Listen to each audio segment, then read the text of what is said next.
மக்கள்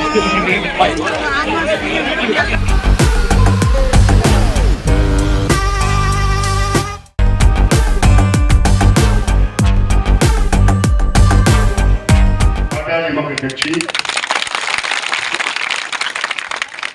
சம்பந்தமாக பெரிய அமலாளர் மற்றும் இங்கே என்னுடன் வருகின்ற பாட்டாளி மக்கள் கட்சியின் பொதுச் செயலாளர் வடிவேல் ராமன் அவர்கள், பொருளாளர் சகோதரி திலகம்மா அவர்கள், பொதுச் செயலாளர் அவர் தெரியுமாறு பாதுகாக்கப்பட்ட பல்லுயிர் பாரம்பரிய மண்டலமாக அறிவிக்க வேண்டும் என சட்டத்தை முதலமைச்சர் அவர்கள் சட்டமன்றத்தில் கொண்டு வரணும். மத்திய அரசிலிருந்து தமிழ்நாடு தலைமைச் செயலாளருக்கு ஒரு கடிதம் எழுதுறாங்க. அந்த கடிதம் இந்த பகுதியில டங்ஸ்டன் இருக்கு, அதை பத்தி எங்களுக்கு தகவல் வேணும்.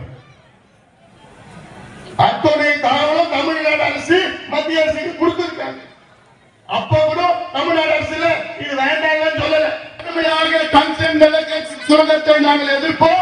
எங்களுக்கு வேண்டாம், பகுதியே வரக்கூடாது, தமிழ்நாட்டிலே இது வரக்கூடாது.